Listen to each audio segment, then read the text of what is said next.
நட்சத்திர எழுத்தாளர் வெண்ணிலா எழுதிய ராஜேந்திர சோழன் குறித்த வரலாற்று புதினமான கங்காபுரம் இப்போது ஆடியோ ஃபார்மேட்டில் உங்கள் விகடன் பிளேயில். இப்பவே விகடன் ஆப்பை டவுன்லோட் பண்ணுங்க. பிளே ஐகானை கிளிக் பண்ணி கங்காபுரம் கேளுங்க.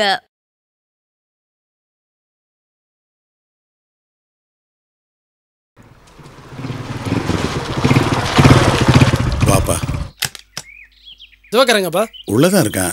ஏன் ஒரு மாதிரியா இருக்க? அதெல்லாம் ஒண்ணும் இல்லப்பா. திவாகர் திவாகர் டேய் வாடா வாடா. காஃபி சாப்பிடுறியா? டேய் காபி குடிக்க வரலடா. விஷயத்தை கேள்வி இப்படி டென்ஷன் ஆகி வந்திருக்கேன். ஏண்டா இவ்வளவு பிரச்சனை நடந்துருக்குது. எப்படி உன்னால சும்மா இருக்க முடியுது? சும்மா இருடா ப்ளீஸ். டேய் கிளம்புடா. முதல்ல அந்த பூபதி போய் ரெண்டுல ஒன்று பார்க்கணும். கிளம்புடா. டேய் சும்மா இருடா, அம்மா அப்பா இருக்காங்க. டேய் அவன் மனசுல என்ன நினைச்சிட்டுங்கிறான்? பெரிய ரவுடி நினைப்பா அவனுக்கு. நம்ம இப்படியே பேசாம இருந்தா அவன் மேல மேல ஏறிட்டா தான் இருப்பான். நாமளும் திருப்பி அடிக்கணும்டா. வா நம்ம பசங்களை கூட்டு போய் அவனை உண்டிலன்னு பார்த்துட்டு வந்துடும். டேய் பிரச்சனைலாம் முடிஞ்சு போச்சு, விடுறா. ஏன்பா என்னப்பா ஆச்சு? இவன் உங்ககிட்ட எதுவுமே சொல்லியாமா? இவங்க போன இடத்துக்கு அந்த பூபதி மறுபடியும் போய் பிரச்சனை பண்ணியிருக்கான். அவன் பெரிய கிரிமினலா இருப்பாமா. இவங்களுக்கு தொல்லை கொடுக்கணும்னே அவன் அழைஞ்சிட்டு இருக்கான். ஏன்டா தேவையில்லாம எல்லாத்தையும் டென்ஷன் பண்ணிட்டு இருக்க? இது பார், நீ போ, நான் சாயந்தரம் தெளிவா பேசுறேன். என்னடா பெரிய சமாதானம் போற மாதிரி பேசுற? கலவரம் பண்ணலாமா? அந்த பூபதியை டெய்லி வந்து உன்னை 4 அடி அடிச்சிட்டு போக சொல்லலாமா? ஷோ, நிலம தெரியாம என்னடா பேசிட்டு இருக்க? புரிஞ்சுக்கோ. என்ன பயப்பற? என்ன பண்ணிடுவான் அவன்? பெரிய இவனாடா அவன்? நீ கிளம்பு. அந்த அட்ரஸ் அங்கிட்ட கொடு. கிளம்புடா. அட்ரஸ் அங்கிட்ட கொடு, நான் பாத்துக்கறேன். என்ன பண்ணானே? கிளம்பு. டேய் கிளம்பு போடா. வாயை போடா. நீ திருந்த மாட்டடா. சொன்னா கேட்க மாட்டேன். டேய் அவன் என்னைக்காவது என் கண்ணுல கிடைக்கட்டும். போன் சொல்றேன் நான் கச்சேரி. டேய் போடா.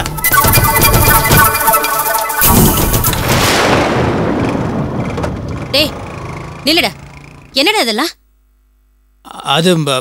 அது ஒண்ணு இல்லம்மா, ஒரு சின்ன பிரச்சனை அடிச்சதுக்கு அப்புறம் சரியாயிடுச்சுமா. கல்யாணம் ஆகி முதல் தடவையா 2 பேரும் வெளியூர் போயிருக்கீங்க. அங்கேயும் வந்து பிரச்சனை பண்ணிருக்கா? கேட்டா ஒண்ணும் இல்லங்கற. என் பதிவா, நேத்து நைட்டு எத்தனை தடவை கேட்டேன். ஒண்ணுமில்லன்னு சொல்லி மழுப்பிட்டியே. எங்ககிட்டயுமா மறைக்கணும்? அதானே, எங்ககிட்ட ஏன் மறைக்கணும்? உண்மையை சொல்லிருக்க வேண்டியதானே? நாம என்ன அந்த வீட்டு ஆளுங்க மாதிரி பிரச்சனை பண்ண போறோமா?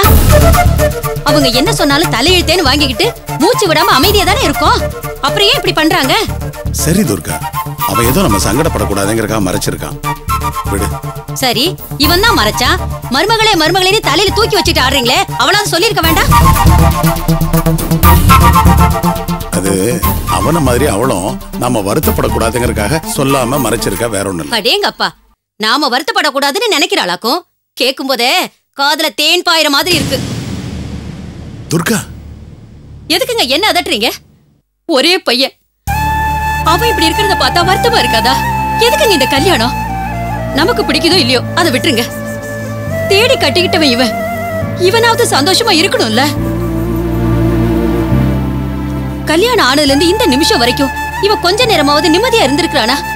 இல்ல சந்தோஷமா சிரிச்சிருக்கானா? பயமும் பதட்டமும், இதெல்லாம் ஒரு வாழ்க்கையாங்க? நம்ம குடும்பம் இது மாதிரி இருந்ததே இல்லையேங்க. கொஞ்சம் வாயை மூடிட்டு சும்மா இருக்கியா? என்னங்க இது? எப்போ நானா தப்பு செய்யற மாதிரி அடக்கிறதோ திட்டுறதோ?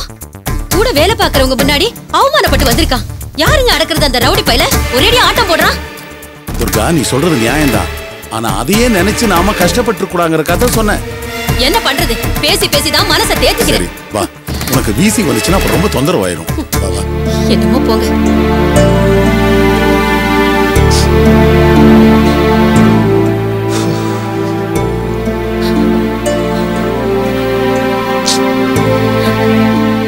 நீ எதுக்கு அழுதுட்டு இருக்க? விடு.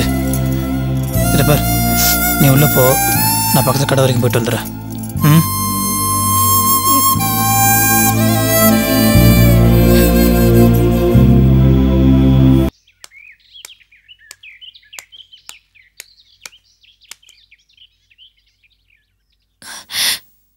அப்பா. அடடே, வாமா கண்மணி, எப்படி இருக்க? நல்லா இருக்கேன்ப்பா. சம்பந்தி வீட்டுல எல்லாரும் நல்லா இருக்காங்களா? எல்லாரும் நல்லா இருக்காங்கப்பா. ஏன் தனியா வந்திருக்க? இல்லப்பா, வீட்டுல சும்மா தான் இருந்தேன். இங்க என்னோட லைப்ரரி மெம்பர்ஷிப் கார்டு, புக்ஸ் எல்லாம் இருந்தது. அது எல்லாத்தையும் எடுத்துட்டு உங்களை எல்லாம் பாத்துட்டு போலான்னு வந்தேன்ப்பா. ரொம்ப சந்தோஷமா, போய் எடுத்துட்டு வா. கண்மணி, எப்படி இருக்க? நல்லா இருக்கேன். காஃபி சாப்பிடுறியா? வேண்டாம், தேங்க்ஸ். கண்மணி, அம்மா நல்லா இருக்கியாம்மா? நல்லா இருக்கேம்மா. ஏதாவது சாப்பிடுறியா? ஒன்னும் வேண்டாம்மா.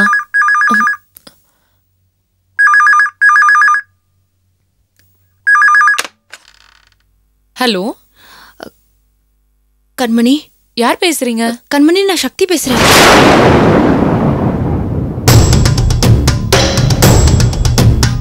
சக்தி, நீ எதுக்கு ஃபோன் பண்ண? நான் போனை வைக்கிறேன். ஏய் ப்ளீஸ், தயவு செஞ்சு போனை வச்சிடாதடி. நான் உன்கிட்ட தான் பேசணும்னு நினைச்சிட்டு இருந்தேன். எப்படி பேசணும் தான் தயங்கிட்டு இருந்தேன்.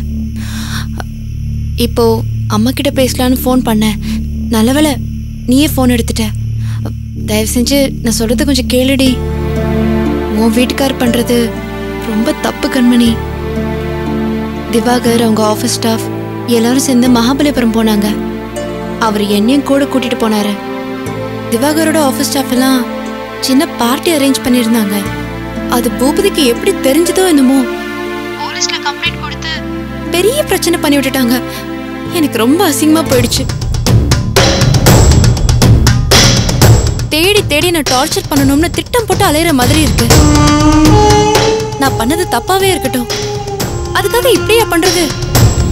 நடந்தது நடந்து போச்சு. எங்க வாழ்க்கைய நாங்க வாழ்ந்துட்டு இருக்கோம். உங்க வாழ்க்கைய நீங்க வாழுங்க, அதானே எல்லாருக்கும் நல்லது. தயவு செஞ்சு உன் புருஷனை இதோட எல்லாத்தையும் நிறுத்திட சொல்லு. ஏதோ ஒரு தடவை 2 தடவைனா கோவத்துல இப்படி பண்ணிட்டாருன்னு நினைக்கலாம். ஆனா அவர் தொடர்ந்து இப்படியே பண்ணிட்டு இருந்தாருன்னா எப்படி? ஏன் பொறுமைக்கும் ஒரு எல்லை உண்டுல்ல. ஏன் தான் அவர் எல்லாரோட நிம்மதியை இப்படி கெடுக்க நினைக்கிறாருன்னு எனக்கு புரியல. நிம்மதியை கெடுக்கிறத பத்தி நீ பேசாத. இப்ப எங்க எல்லா நிம்மதியும் கேட்டு போனதுக்கு காரணமே நீதான். என்ன கண்மணி, நீ ஏன் இப்படி பேசுற? என் நிலைமை உனக்கு கூட புரியல. உன் நிலைமைய பத்தி மட்டுமே தான் சக்தி நீ யோசிக்கிற. அடுத்தவங்க நிலைமைய பத்தி கவலைப்படுறதே கிடையாது. என் புருஷன் இந்த மாதிரி ஆனதுக்கு காரணமே நீதான். ஏன் இப்படி பேசுற? நேத்து வரைக்கும் நான் உன் அக்கா, இன்னைக்கு யாரோ மாதிரி பேசிட்டு இருக்க. வேற எப்படி பேசுவாங்க? இங்க எல்லாரையும் உதறி தள்ளிட்டு ஓடின உன்கிட்ட பாசமா பேச சொல்றியா? நீ ஒருத்தி பண்ண தப்பால எத்தனை பேர் பாதிக்கப்பட்டிருக்கோம் தெரியுமா? போன் கொடுமா. ஏய் ஓடுகாலி கழுத, இந்த வீட்டுக்கு ஏன் போன் பண்ண? அப்பா, நான் ஒன்னும் சொந்தம் கொண்டாடுறதுக்காக போன் பண்ணல. உங்க அருமை மருமக அந்த பூபதியை கொஞ்சம் அடங்கி இருக்க சொல்லதான் போன் பண்ண. இனிமேல் அந்த ஆளு என் வாழ்க்கையில தலையிட வேண்டாம்னு சொல்லுங்கப்பா. யாருகிட்ட பேசுறதுன்னு மட்டும் மரியாதை பேசிட்டு இருக்க? அதெல்லாம் அன்னைக்கே வெட்டி போட்டுருக்கோம். சும்மா விட்டது தப்பா போச்சு. ஓடுகாலி கழுத, போடவே. கலையரசு, என்னப்பா நீ? உடம்பு சரியில்லாதவன் எதுக்கு இப்படி கத்தி டென்ஷன் ஆகுற? கொஞ்சம் அமைதியா இருப்பா. என்னம்மா சொன்னாவ? என் புருஷனை நான் அடக்கி வைக்கணுமா? அவ வாழ்க்கைய அவ வாழணுமா? நாங்க அவளை தொந்தரவு பண்ண கூடாதா? அவ பேச்சுல ஒரு சின்ன சங்கடம் கூட இல்லாத நான் அவளால் திடுதுப்புன்னு கல்யாணம் பண்ணிக்கிட்டல. அந்த குற்ற உணர்ச்சி அவன் மனசுல சுத்தமாவே இல்ல. அதெல்லாம் இருந்தா இப்படி பண்ணிட்டு போயிருப்பாளா? கண்மணி, மாப்பிள்ளைக்கு இன்னும் சக்தி மேல இருக்கிற கோபம் குறையிலன்னா உண்மையில எப்படி பிரியமா இருக்க முடியும்? என்னம்மா பண்றது? அவர் மனசுல ஏற்பட்ட காயம் அந்த மாதிரி சட்டுன்னு அதை மறந்துட முடியாது. பரவாயில்ல, நீங்க யாரும் கவலைப்படாதீங்க. இதோட எல்லாத்தையும் விட்டுருவோம். என் மாமியார் வீட்டு ஆளுங்களுக்கு இதெல்லாம் எதுவும் தெரிய வேண்டாம். தெரிஞ்சா மேலும் மேலும் பிரச்சனை தான் ஆகும். உன்னை நினைச்சாதான் எனக்கு பெரிய கவலையா இருக்கு. அப்பா, என்னை பத்தி கவலைப்படாதீங்கப்பா. எல்லாத்தையும் நான் சமாளிச்சுக்கிறேன். என் மாமியார் வீட்டு ஆளுங்க தான் பாவம். பரவாயில்ல, அவங்க மனசு சங்கடப்படாம நான் பாத்துக்கிறேன்ப்பா. நீங்க என்னை பத்தி கவலைப்படாதீங்க. உடம்ப ஸ்ட்ரெயின் பண்ணிக்காதீங்கப்பா. சரிம்மா, சரி.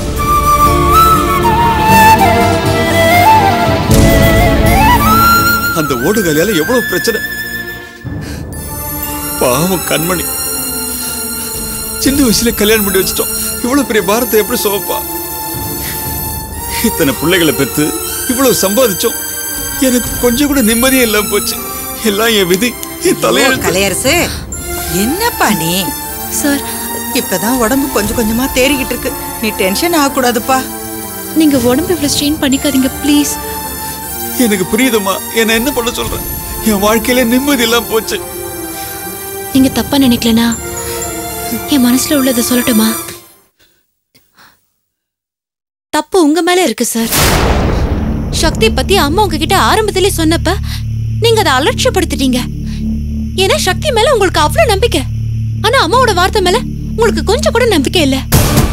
அது எப்படி சார்? மனசுக்குள்ளேயே ஒரு முடிவு எடுத்துட்டு விஷயங்களை பாக்குறீங்க. அது தப்பு இல்லையா? எந்த வீட்லயும் குழந்தைங்க அம்மா அப்பாவை ரோல் மாடலா நினைச்சுதான் வளர்றாங்க. ஆனா இந்த வீட்ல நீங்க அந்த ரோல் மாடலா இருக்கிறதுக்கு தவறிட்டீங்க. ஒரு வயசுக்கு அப்புறம் பிள்ளைங்க, பொம்பளை பிள்ளைங்க வந்து அம்மா கிட்டயும், ஆம்பளை பசங்க வந்து அப்பா கிட்டயும் அவங்க பிரச்சனைகள் எல்லாம் ஷேர் பண்ணிக்கணும். அந்த நம்பிக்கையை நம்ம பசங்களுக்கு கொடுக்கணும். ஆனா நீங்க இந்த வீட்ல அந்த நம்பிக்கையை கொடுக்கல. அம்மா சக்தியை பத்தி உங்ககிட்ட சொன்னப்ப நீங்க சக்தியை கண்டிச்சிருக்கணும். அப்படி கண்டிச்சிருந்தா ஒண்ணு சக்தி உங்க வழிக்கு வந்திருப்பா, இல்ல நீங்க சக்தியோட காதலை ஏத்துக்கிட்டு அவளுக்கு கல்யாணம் பண்ணி வச்சிருப்பீங்க. அசிங்கமே நடந்திருக்காது. எனக்கு தெரிஞ்ச வரைக்கும் அம்மா அப்பாக்குள்ள இருக்கிற இடைவெளிதான் பசங்களை பாதிக்கும். இப்போ உங்க 2 பேருக்குள்ள இருக்கிற இடைவெளிதான் உங்க வீட்டு பசங்களை பாதிச்சிருக்கு.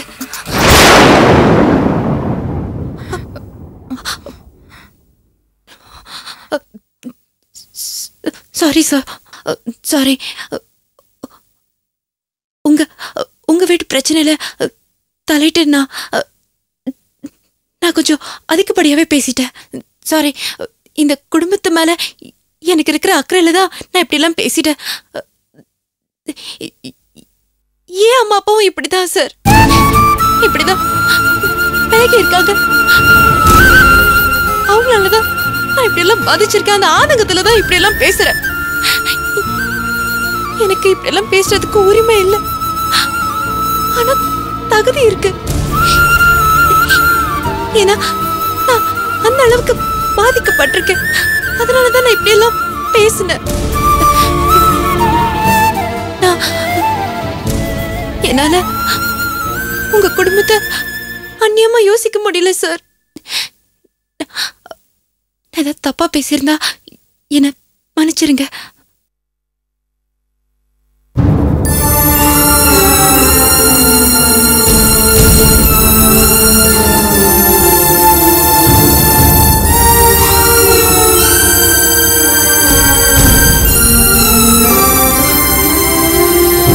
சரி சொல்லு ஒண்ணு ஒண்ணா. பூக்காரி கோவிந்தம்மா 500 ரூபா கொடுத்துருக்கா, எழுதிக்கோங்க.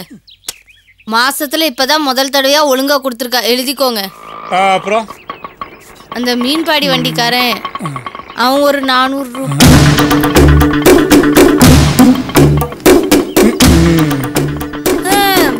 நினைச்ச நேரத்துக்கு போறாங்க, நினைச்ச நேரத்துக்கு வராங்க. இத கணக்கு பாக்குறதுக்கு நம்ம வீட்டுல ஆள் இல்லாம போச்சு.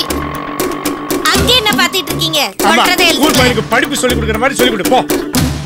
அடுத்து சொல்லு. ஏய் கண்மணி. என்னங்க? எங்க போயிட்டு வர? எழுதிக்கோங்க. எங்க வீட்டுக்கு. உங்க வீட்டுக்கா? எதுக்கு? என்னோட லைப்ரரி மெம்பர்ஷிப் கார்டு, புக்ஸ் எல்லாம் அங்க இருந்தது. அதான் எடுத்துட்டு வரலான்னு போனேன். அது சரி, நம்ம கதையவே ஒரு புக்கா போடலாம். இதெல்லாம் எதுக்கு? அப்படி என்ன இதுக்கு அவசரம்? என்னங்க இது கேள்வி? தோணுச்சு போனேன். என்ன தோணுச்சு?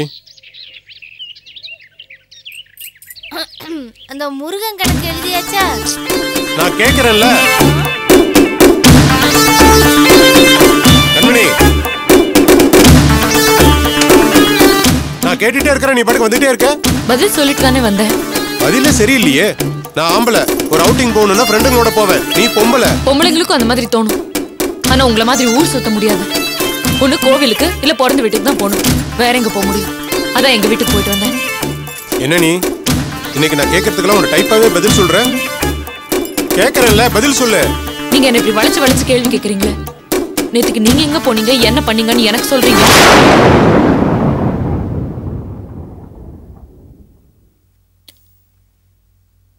நான் அங்க இருந்தப்போ வீட்டுக்கு சக்தி போன் பண்ணா. ஏங்க?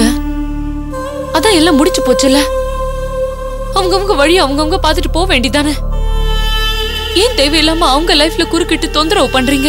அடேங்க அப்பா, அந்த யோகேசி கம்பெனி உங்ககிட்ட போன் பண்ணி சொல்லிட்டாலாக்கும். நீயும் கேள்வி கேட்க வந்துட்ட. வேணாங்க, நீங்க தொடர்ந்து இந்த மாதிரி பண்றது சரியில்லை. இதனால யார் லைஃப்லயுமே நிம்மதி இருக்காது. நான் ஒன்னும் சின்ன பப்பா கிடையாது. எனக்கு இந்த அட்வைஸ் பண்ற வேலையெல்லாம் வச்சுக்காத. என் நெஞ்சுக்குள்ள எவ்வளவு குமுறுதுன்னு உனக்கு என்னடி தெரியும்?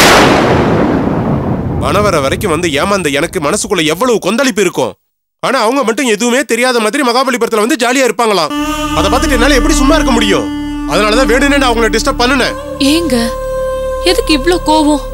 அசிங்கப்படுறதுனா என்ன, அவமானப்பட்டு 4 பேர் மத்தியில தலை குனிறதுனா என்னங்கிறது அவங்களுக்கு புரிய வைக்க வேண்டாம்? இங்க பாருங்க, நம்ம எல்லாரும் பிறந்ததே சந்தோஷமா வாழறதுக்கு தான். இந்த கல்யாணம் பண்ணிக்கிறது, குழந்தை குட்டி பெத்துக்கிறது எல்லாமே அதுக்குதான். ஏதோ சூழ்நிலையில தப்பு நடந்து போச்சு, அதை மறந்துட்டு நம்ம லைஃப் எப்படி சந்தோஷமா வாழறதுன்னு பாப்பீங்களா? அதை விட்டுட்டு இந்த மாதிரி வேறி பிடிச்சு அலைஞ்சா அடுத்தவங்க சந்தோஷம் போய் நம்ம சந்தோஷம் போய் எல்லாரோட சந்தோஷமும் காணாம போயிடும். யாருக்குமே நிம்மதி இருக்காது. அத முதல்ல புரிஞ்சுக்குங்க. நீ சொல்றது எல்லாமே எனக்கும் தெரியும். ஆனா பேசாம இருக்க முடியாது. ஏன்னா அவன் நினைப்ப என் மனசுக்குள்ள அப்படியே காட்டு தீ போல திகு திகு திகுன்னு எரிஞ்சுகிட்டு இருக்கு. இன்னும் எத்தனை நாளைக்குங்க இதெல்லாம்? அந்த நினைப்பு என் மனசுல இருந்து போற வரைக்கும்.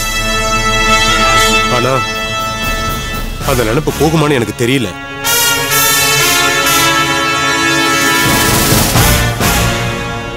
என்ன கல்யாணம் அப்படி நின்னு இருந்தா கூட பரவாயில்ல. இல்ல வேற ஒரு பொண்ணை கல்யாணம் பண்ணி வச்சிருந்தா கூட நான் மெல்ல மெல்ல மறந்துருப்பேன். உன்னை கட்டி வச்சுட்டாங்க. உன்னை பாக்குறப்பெல்லாம் எனக்கு அவன் நினைப்பு தான் வருது. அவளை மறக்க முடியுமான்னு எனக்கு தோணல. ஒவ்வொரு முறையும் உன்னை பார்க்கும் போதெல்லாம் எனக்கு அவன் மேலதான் கோபம் வருது.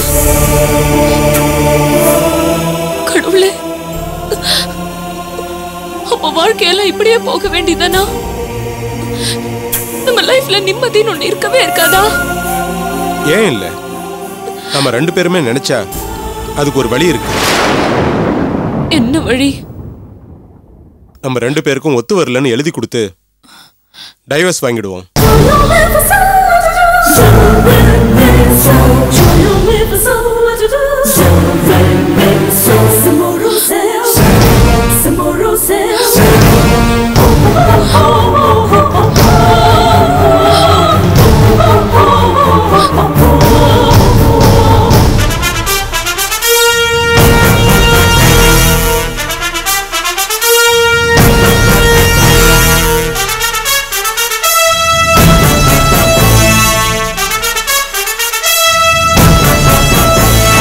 நட்சத்திர எழுத்தாளர் ஆ வெண்ணிலா எழுதிய ராஜேந்திர சோழன் குறித்த வரலாற்று புதினமான கங்காபுரம் இப்போது ஆடியோ ஃபார்மேட்டில் உங்கள் விகடன் பிளேயில். இப்பவே விகடன் ஆப்பை டவுன்லோட் பண்ணுங்க. பிளே ஐகானை கிளிக் பண்ணி கங்காபுரம் கேளுங்க.